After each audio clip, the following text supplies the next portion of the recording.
First story. Son cut ties and abandoned OP, hiring a lawyer to not contact him after she grounded him, took all his electronics, canceled his birthday, and presented his car to his half-sister as a punishment for a prank, now regretting it. I F48 have a son, Jack M19, and a daughter, Alyssa F18, and I am married to Tom M50. Tom is Alyssa's father, but Jack's father is my ex-husband Dan M48. Dan and I had a pretty ugly custody fight, and he lives in New York while we live in Texas. Over the years, Dan has unsuccessfully tried to get Jack to move in with him. It wasn't easy to fight him off since he is a very successful lawyer. Jack is a pretty popular kid in school. His friends on the wrestling team came up with a prank for him to ask a heavily autistic girl who had a crush on him to the prom as a joke, and for him to show up wearing a gorilla suit. Jack originally said no, but the wrestling team actually raised a fund that got to be somewhat north of $800 for him to do it, and they paid for the gorilla suit. Jack agreed. If it matters, this is very out of character for him. After the prom, I was looking around on Instagram and saw pictures of him in the gorilla suit, and I was surprised that he didn't take his girlfriend Jess. After reading the comments, I learned what happened. To say I was furious doesn't even do it justice. I woke Jack up as soon as I saw it and screamed at him until my lungs gave out. Then, when Tom heard what was going on, he joined in. Tom and Jack have never gotten along. I can't prove it, but I suspect Jack's father Dan has a hand in that. Jack told Tom, "F off, I'm talking to my mother." So, we took away all of Jack's electronics, his phone, and we had paid for a car for his graduation present. Because of his prank and disrespect toward Tom, we instead gave it to Alyssa. We also forced him to give us the $800+, and we gave it to his date and made him write a letter of apology. He was also grounded for a month, and we canceled his 18th birthday party. When Jack's birthday came, there was a knock at the door. It was Dan, and he had suitcases. Tom said, "What is this? The custody agreement says you don't get him on this birthday."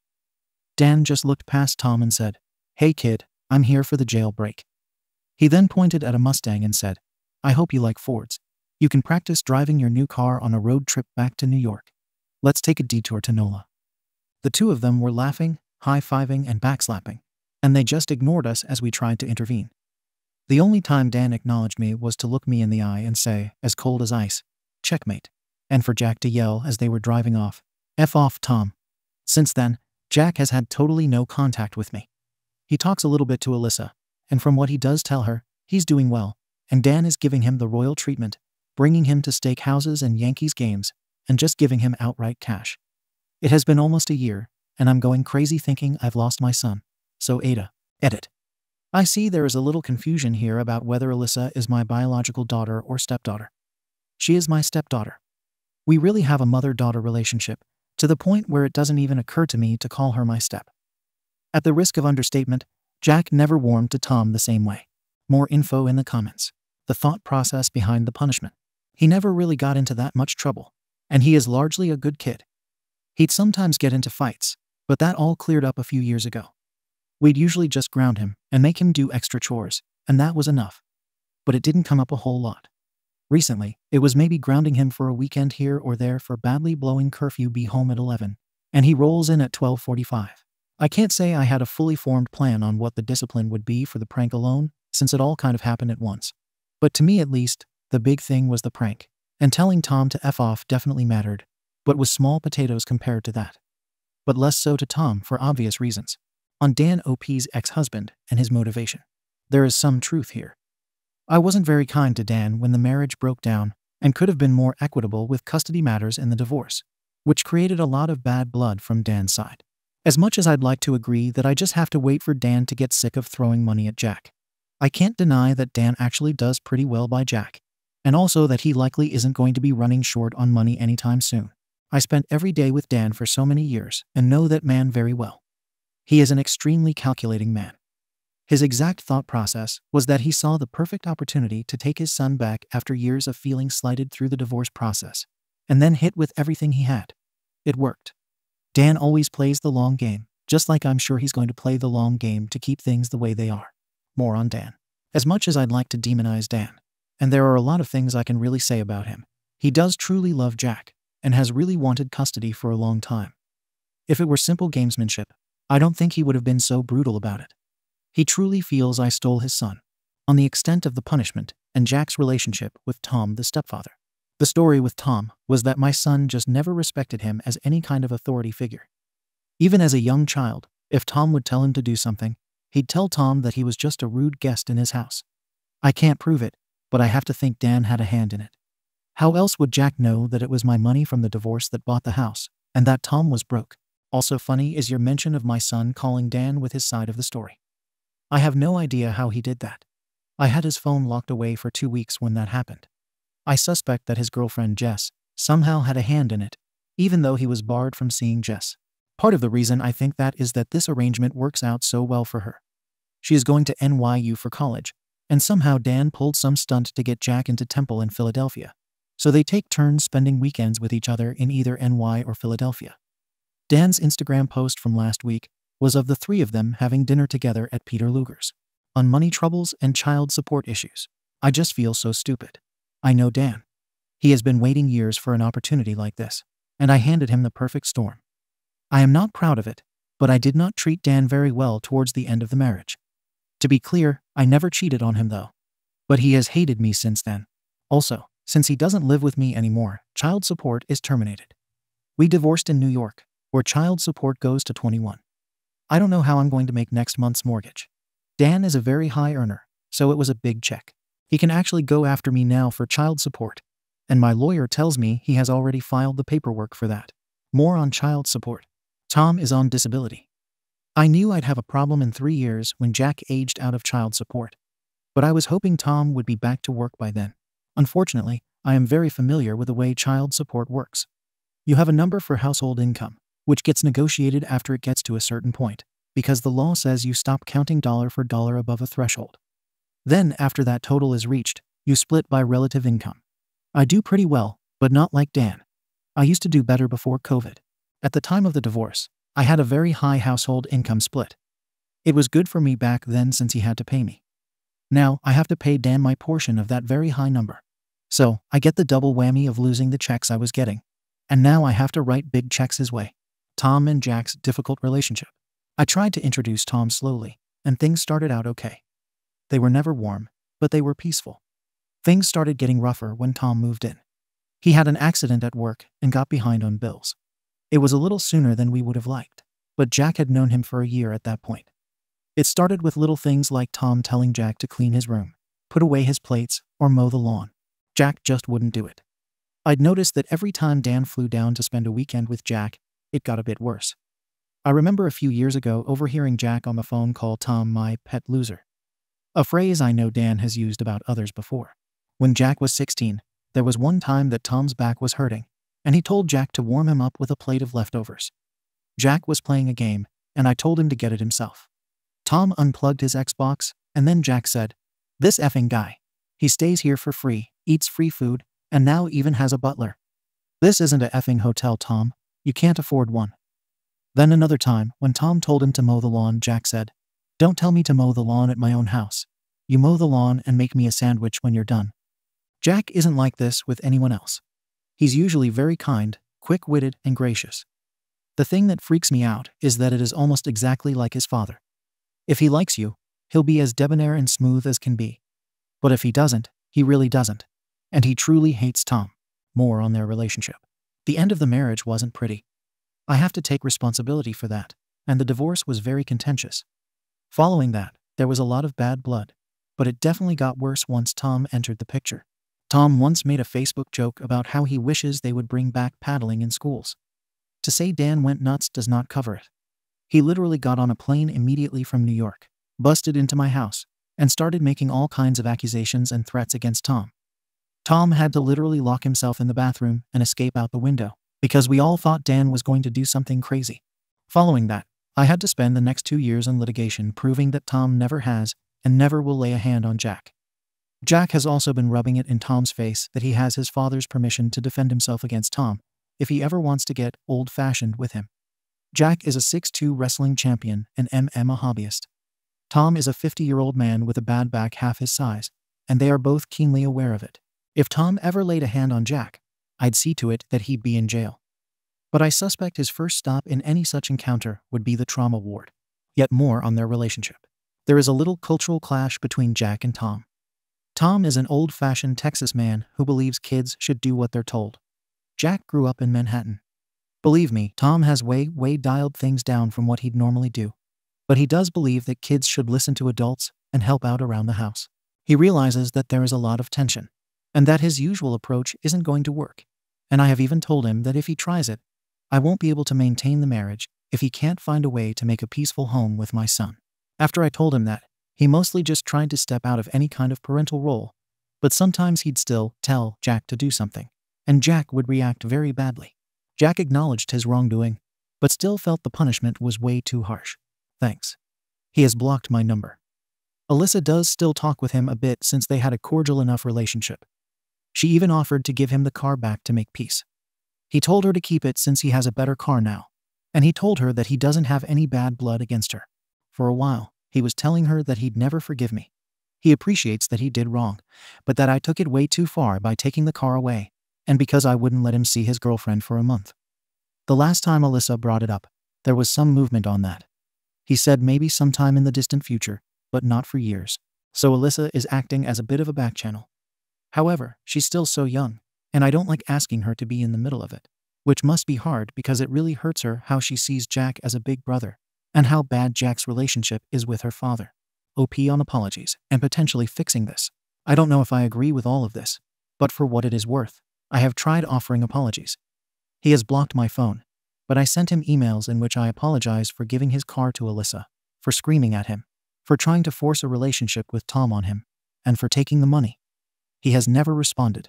You do have a good suggestion, though, for apologizing to Dan. Dan hates me. To take some accountability, the reason for the divorce is that I didn't treat Dan very well during the marriage.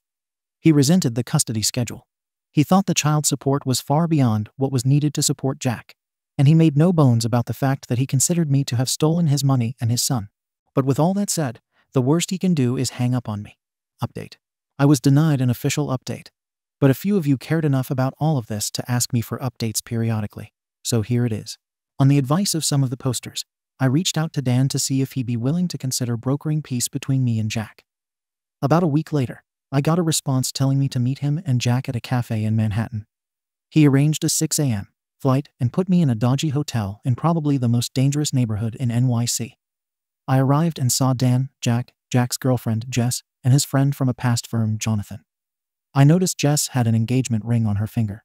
Jonathan said Jack has a claim against me for stealing the $840, and until that is resolved, I am not to contact him, but to only contact Jonathan. I told Jonathan that's the money his friends paid him for the prank, and that I gave to the girl. Jonathan said he was aware of the circumstances, but nonetheless, it wasn't my money, and under the law, it was a theft, and Jack has a legal claim against me.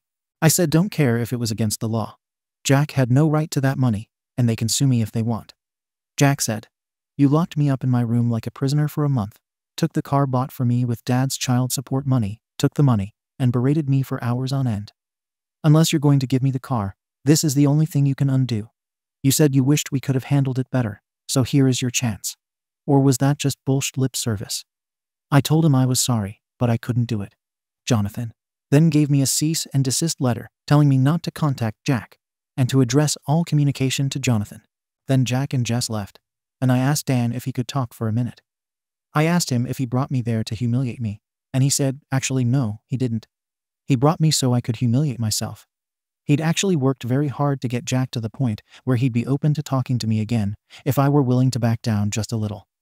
But since he knew that if I had to choose between my indignation and that of my own son, I'd choose my indignation every time, just like I did in our marriage. I asked him why he'd put us all through that. He said it was because a part of him wondered if I'd ever learn to pick love over anger. He bet his future that I wouldn't when he divorced me. So he had to see for himself how it actually turned out after all these years. I asked him if Jack was just a pawn in his game. He said no. If I actually had picked Jack, he'd be with me now, and there would have been nothing anyone could have done to stop it. But instead, my indignation over a stranger was more important to me than learning to move on with my own son. I asked him, what about the girl? He then said, I hope she'll be a wonderful daughter to you since you lost a son for her. I told her I didn't know the girl. So then he said, it sounds like a bad trade, and left. Also, I'm apparently not invited to Jack's wedding. At this point, I posted, thanks for posting the update. I'm a little confused as to why you weren't willing to pay the money. These are some quotes from comments you made earlier. If you lose your only child, nothing else really matters. I didn't understand that before. Hopefully, you never do. On whether you would be willing to divorce Tom to get Jack back. If I had to, yes. Truthfully, that's kind of been falling apart anyway. And the only reason I haven't divorced him is because I don't want to lose Alyssa. I should never have touched the car. I should have just grounded him, insisted on the apology, and maybe also made him hand over the money. Losing a relationship with a child is a hell of a thing. It is like death. I hate what he did, but there is nothing worth losing a child over. I lost my son for that girl, who I don't even know. The exact words were high road, low road. I don't care. Whatever wins. The irony is that now I'm sitting where he was, except worse. I'd do anything to get him back. So after all that, you weren't willing to give Jack his $800 back. Where is the disconnect here? If you are really willing to do whatever it takes, then why weren't you willing to do this? And her response. I was so angry. I am still so angry. He was sitting there, smug as can be, with his little girlfriend, my ex, and my ex's best friend there as his lawyer. In that moment, I just couldn't. The whole thing was to humiliate me. They stuck me in a crack den of a hotel and made me trek all over New York. Then they all showed up laughing and backslapping, and the lawyer told me I couldn't talk to my own son unless I paid him $800. I just don't even know what to do anymore. Dan reversed the polarity on child support, and I'm now a few months behind on the mortgage, and the hole gets deeper and deeper. I placed my house for sale on the market. I'm just at wit's end. Second story. My stepkids called me names and belittled me after their biological mom came back, who abandoned them, and my husband did nothing, so I filed for divorce and walked off. Now they came back, begging to reconcile as their mother abandoned them again. I've been married to my 34-year-old husband for 6 years, and he has twins, a boy and a girl, and they're 16 now. When we started dating or got married, we went to family therapy, and I made it clear that I was not trying to be their mother or replace their mother. Their mother hasn't been in their life since they were about 8. Things have been great with us these past 6 years. They even started calling me mom when they were around 12 or 13. Recently, their biological mother came back into their lives, and they were really excited. Things were great for about 6 months, and then they started to call me by my real name.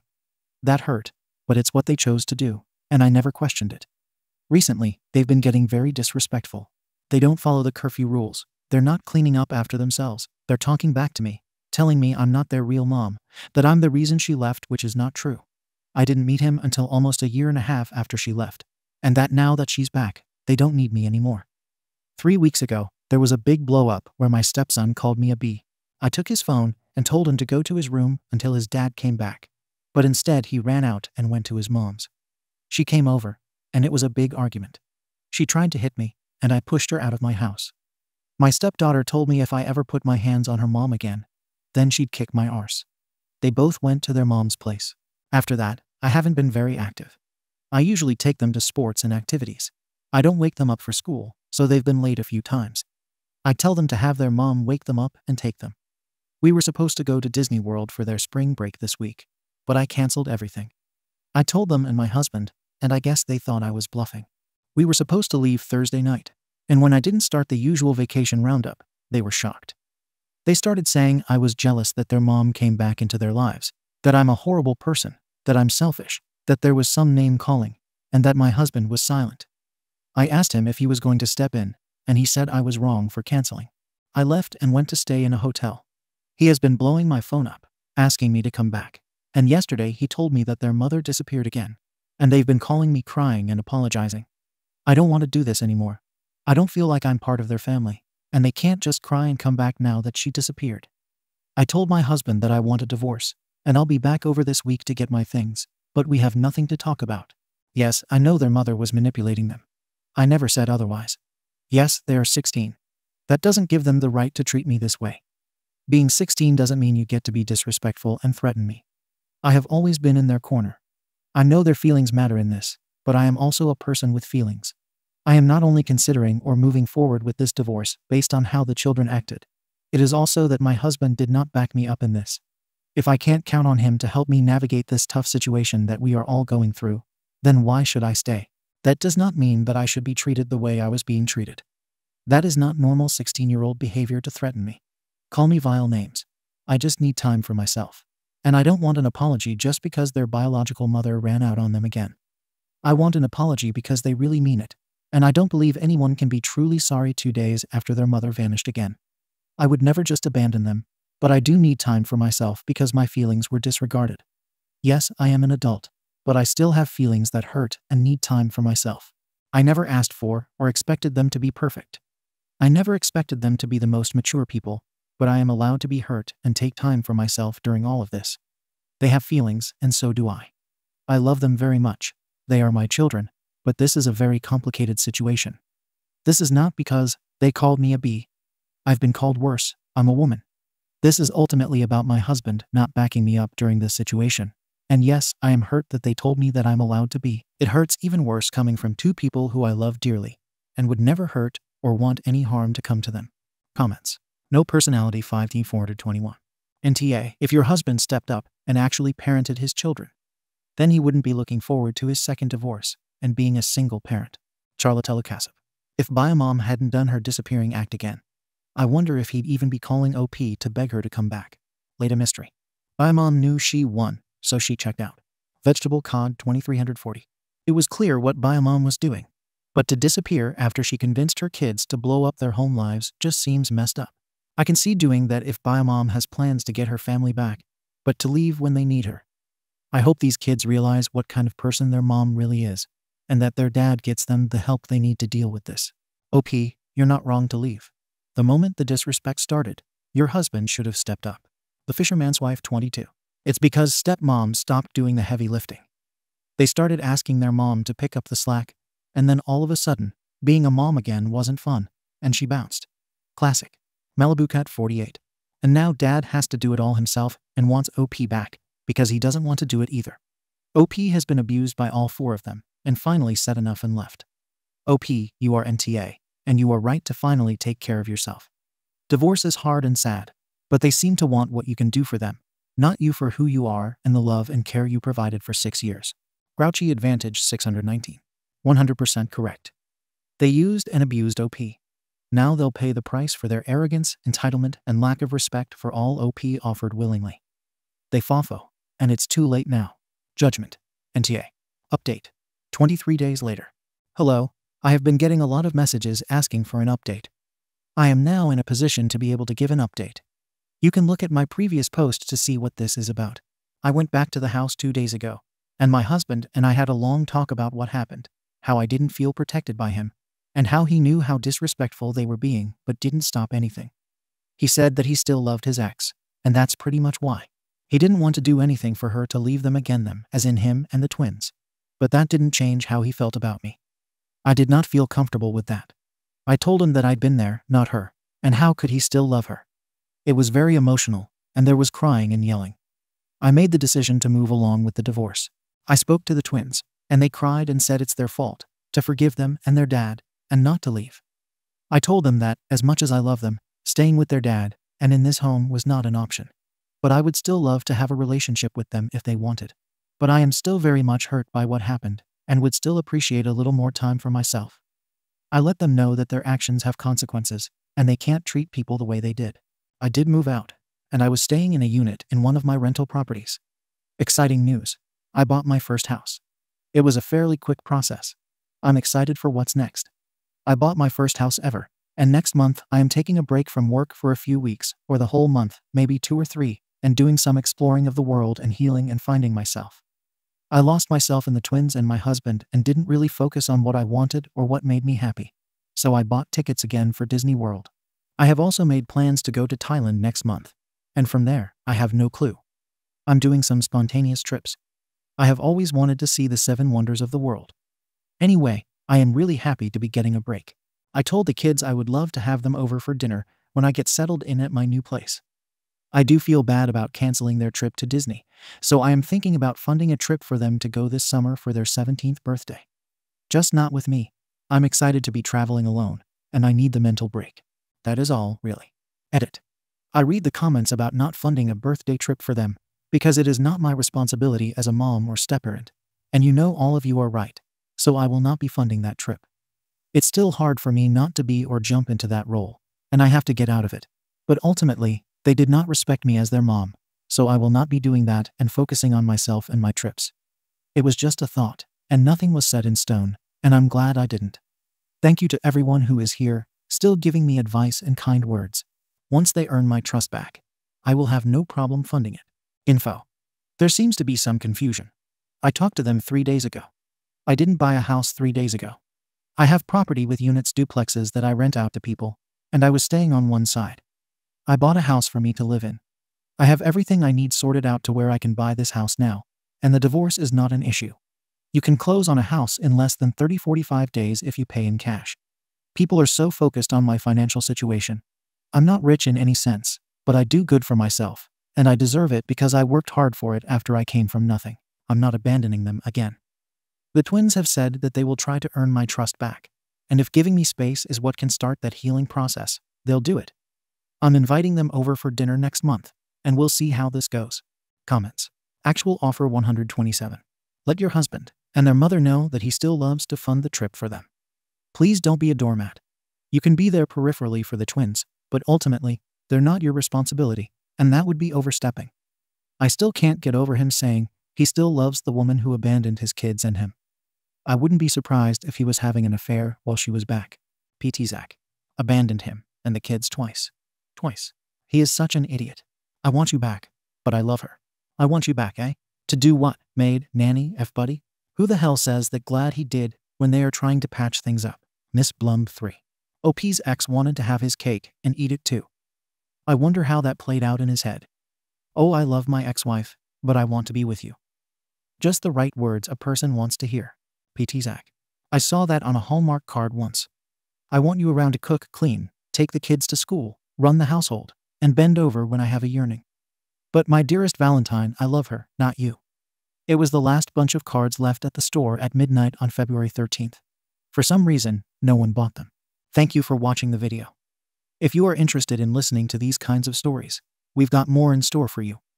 Simply subscribe to our channel, hit the like button, and share it with your friends.